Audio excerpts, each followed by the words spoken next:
साथियों, welcome back to your channel Niswarth Shiksha academy पर। I hope कि आप लोग स्वस्थ होंगे, मस्त होंगे और अपने होने वाले सीटेट एग्जाम की तैयारी में लगे होंगे। साथियों, आपको नोटिफिकेशन मिल चुका होगा कि आपका सीटेट का एग्जाम साथियों 15 दिसंबर को यहाँ पर होने के लिए प्रस्तावित हुआ है।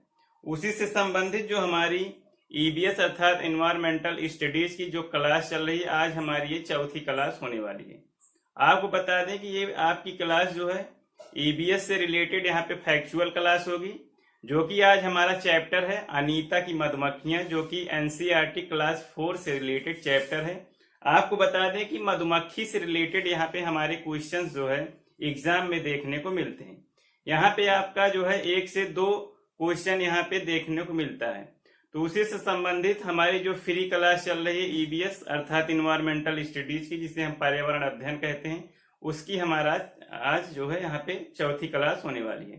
तो पूरी क्लास देखिएगा। ये क्लास लगभग 10 से 15 मिनट की होगी, जो कि बहुत शार्ट होती है, जिससे आपको 10 मिनट में आपका कॉन्सेप्ट क्लियर हो जाता है और आपका जो एग्जाम में क्वेश्चन आते हैं मधुमक्खी से रिलेटेड, यहाँ पे जो है आपका जो है एक अच्छा स्कोर यहाँ पे ईबीएस में करवाने में आपका हेल्पफुल होगा। तो चलिए स्टार्ट करते हैं। अनीता के बारे में सबसे पहले हम लोग साथियों अनीता के बारे में जान लेते हैं। तो अनीता की बात करें तो यहाँ पे सबसे पहले चैप्टर क्या है, क्लास 4 की एनसीईआरटी बुक की लेसन नंबर 5 का अनीता जो है अनीता की मधुमक्खी नाम का एक चैप्टर है। आपको बता दें कि अनीता जो है साथियों ये मुजफ्फरपुर जिले के बोचहा गांव की रहने वाली है। साथियों, आपको बता दें कि मुजफ्फरनगर जो कि बिहार का एक जिला है, उसी मुजफ्फरनगर बिहार का जो एक जिला है, उसी के बोचहा गांव की रहने वाली है। अब सबसे पहले हम देखेंगे पॉइंट टू पॉइंट मधुमक्खियों के बारे में, जो कि हमारे एग्जाम में जो है यहाँ पे पूछा जाता है।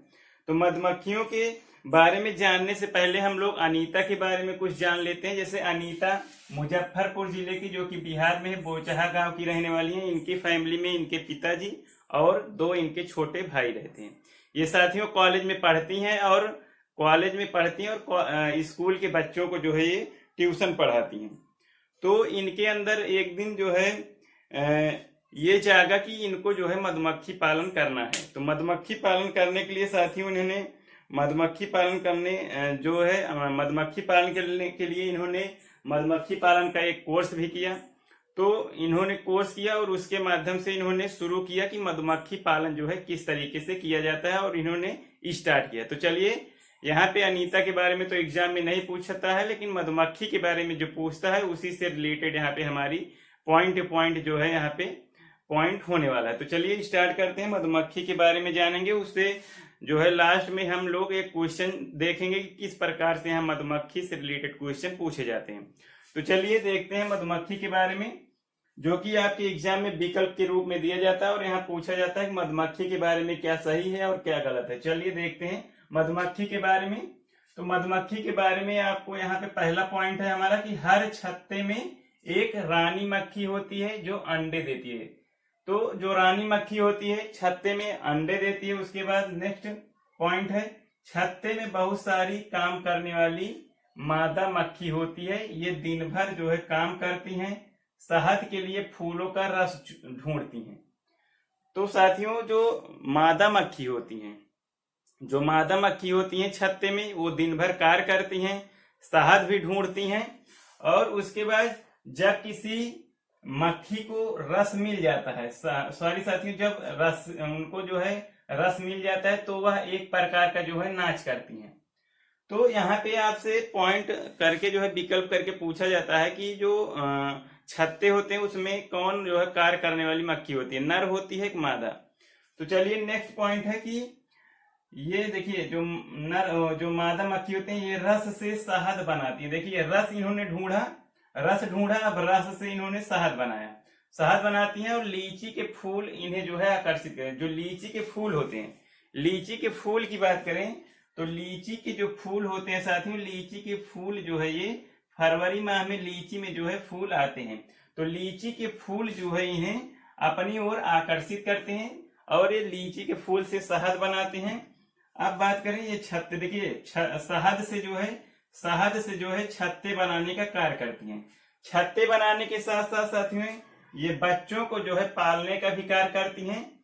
और नेक्स्ट पॉइंट है कि मधुमक्खियों के जो है अंडे देने का समय अक्टूबर से दिसंबर का होता है। देखिए जो मधुमक्खियों का जो है अंडे देने का समय होता है साथियों, ये अक्टूबर से दिसंबर का जो है समय होता है। तो यहाँ पे प्रश्न पूछा जाता है कि मधुमक्खी अंडे देने का समय, तो यहाँ पे नहीं पूछा जाता, लेकिन मधुमक्खी पालन का समय कब होता है। तो जब इनके अंडे देने का समय अक्टूबर से दिसंबर है, तो इनके पालने का सही समय भी जो है, मधुमक्खी पालन का सही समय भी अक्टूबर से दिसंबर होता है। अब बात करें कि यहाँ पे देखिए नेक्स्ट पॉइंट हो जाएगा कि यहाँ पे जो मादा, देखिए जो यहाँ पे नर मक्खी होते हैं, जो नर मक्खी होते हैं वो जो है छत्ते के लिए कोई खास काम जो है, कोई खास काम यहाँ पे नहीं करते हैं। ये साथियों नहीं करते हैं, ये साथियों केवल जो है रानी मक्खी को जो है यहाँ पे प्रेग्नेंट करने का कार्य करते हैं। तो इस तरीके से यहाँ पे विकल्प दिया जाता है और पूछा जाता है। साथियों आप लोग यहाँ पे इसका स्क्रीनशॉट लीजिए और हम लोग देखेंगे किस तरीके से यहाँ से आपसे जो है क्वेश्चन पूछे जाते हैं मधुमक्खी के बारे में। तो आप लोग स्क्रीनशॉट बना लिए होंगे और हम लोग नेक्स्ट जो है अब लास्ट में जो है एक क्वेश्चन देखेंगे मधुमक्खी के बारे में, किस तरीके से आपसे क्वेश्चन जो है यहाँ पे पूछा जाता है। तो मधुमक्खी के बारे में जो क्वेश्चन पूछा जाता है, ये किस प्रकार के क्वेश्चन यहाँ पे पूछे जाते हैं। तो चलिए यहाँ पे बताना है आपको, जो हमारा प्रश्न है यहाँ पे बताना है कि मधुमक्खी के छत्तों के बारे में क्या सही है। देखिए मधुमक्खी के जो है मधुमक्खी के छत्ते के बारे में क्या सही है। तो यहाँ पे क्या सही है, देखिए विकल्प देखिए ये जो क्वेश्चन है साथियों, आपका जो 21 जनवरी 2024 को सीटेट का एग्जाम हुआ था उसी से रिलेटेड यहाँ पे आपसे जो है क्वेश्चन जो है मधुमक्खी के बारे में मैं जो है यहाँ पे लास्ट में करवा रहा हूँ। तो चलिए देख लेते हैं। पहला विकल्प दिया है कि मधुमक्खियां शहद के छत्तों में रहती हैं। देखिए मधुमक्खियां जो है ये शहद के छत्तों में रहती हैं। कहाँ रहती हैं? मधुमक्खियों जो है शहद के छत्तों में, हर छत्ते में एक रानी मक्खी रहती है। देखिए अभी आप लोगों ने पढ़ा हर छत्ते में एक रानी मक्खी यहाँ पे होती है, जो कि क्या करती है, अंडे देने का कार्य होती है। विकल्प 2 है हमारा कि छत्ते में कुछ नर मक्खी भी होते हैं। देखिए छत्ते में कुछ नर मक्खी होते हैं, छत्ते में कुछ जो है नर मक्खी होते हैं जो छत्ते के लिए श्रमिक के रूप में कार्य करते हैं। जो छत्ते के लिए श्रमिक के रूप में यहाँ पे श्रमिक के रूप में कार्य करते हैं। उसके बाद नेक्स्ट विकल्प सी है। छत्ते में अधिकांश मादा मक्खियां होती हैं। छत्ते में अधिकांश जो है मादा मक्खी होती हैं जो श्रमिक के रूप में कार्य करती हैं, श्रमिक के रूप में कार्य करती हैं। ये हो गया विकल्प डी हो गया। विकल्प डी हमारा हो जाएगा श्रमिक मक्खी शहद के लिए रस की खोज के लिए लीची के फूलों को चक्कर लगाती हैं। जो श्रमिक मक्खी होती है, श्रमिक मक्खी जो है ये शहद के रस के लिए जो है लीची के फूलों का जो है यहाँ पे चक्कर लगाती हैं, काटती हैं। तो इनमें से कौन सा विकल्प सही है? देखिए विकल्प ए और बी। विकल्प 2 यहाँ पे हो जाएगा हमारा। विकल्प 2 है सी और डी। और विकल्प 3 है साथियों ए, सी और डी। और विकल्प 4 है साथियों, यहाँ पे विकल्प 4 है ए और डी।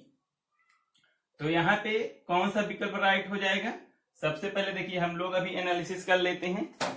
तो यहाँ पे कह रहा है कि मधुमक्खियां शहद की छत्तों में रहती हैं, हर छत्ते में एक रानी मक्खी होती है। बिल्कुल सही है। ए विकल्प जिन जिन में है देख लेते हैं। इसमें भी विकल्प ए है और इसमें भी विकल्प ए है, इसमें भी है। देखिए तीनों में है। विकल्प 2 में ए नहीं है तो ये काट दिया जाएगा, गलत हो जाएगा। अब देख लेते हैं नर मक्खी जो कि छत्ते के लिए श्रमिक के रूप में कार्य करते हैं। बिल्कुल गलत है। श्रमिक के रूप में जो छत्ते में कार्य करती है वो मादा मक्खी होती है, नर मक्खी नहीं होती है। तो यहाँ पे विकल्प 2 है जो है यहाँ पे रॉन्ग हो जाएगा। तो विकल्प बी जो है यहाँ पे काट देंगे, जिसमें भी होगा ये गलत हो जाएगा। विकल्प बी जिसमें होगा, तो देखिए ये गलत हो गया। अब हमारे पास बचता है ऑप्शन 3 छत्ते में जो मादा मक्खी होती है श्रमिक के रूप में कार्य करती है। बिल्कुल सही है। तो विकल्प सी जिसमें है, इसमें विकल्प सी है। उसके बाद श्रमिक मक्खी शहद के रस लीची के फूल को जो है यहाँ पे देखिए श्रमिक मक्खी जो होती है शहद के रस के लिए लीची के फूल को जो है यहाँ पे चक्कर लगाती है। तो जो विकल्प डी है ये भी सही है। तो हमारा विकल्प ए, सी और डी यहाँ पे राइट हो जाएगा। तो इस तरीके से क्वेश्चन साथियों यहाँ पे आपसे पूछे जाते हैं।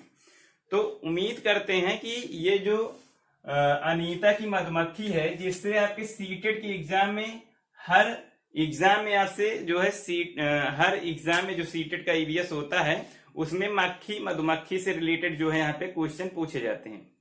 तो उम्मीद करते हैं कि जो हमारी सीरीज चल रही है यहाँ पे, जो हमारी आज चौथी क्लास थी अनीता की मधुमक्खी, ये जो फ्री कोर्स चल रहा है अच्छा लगा होगा। अच्छा लगा हो तो इसको साथियों लाइक कर दीजिएगा, और जो भी आपके साथी तैयारी कर रहे हो सीटेट को, उनको क्लास जो है फ्री की जो है शेयर कीजिए। और चैनल पे है, चैनल पर सब्सक्राइब कर दीजिए, जिससे आपको नोटिफिकेशन मिलता रहे और हमारी नेक्स्ट क्लास यहाँ पे कल आपको देखने को मिलेगी। तो इसी के साथ साथियों अलविदा लेता हूँ। थैंक यू साथियों, जय हिंद।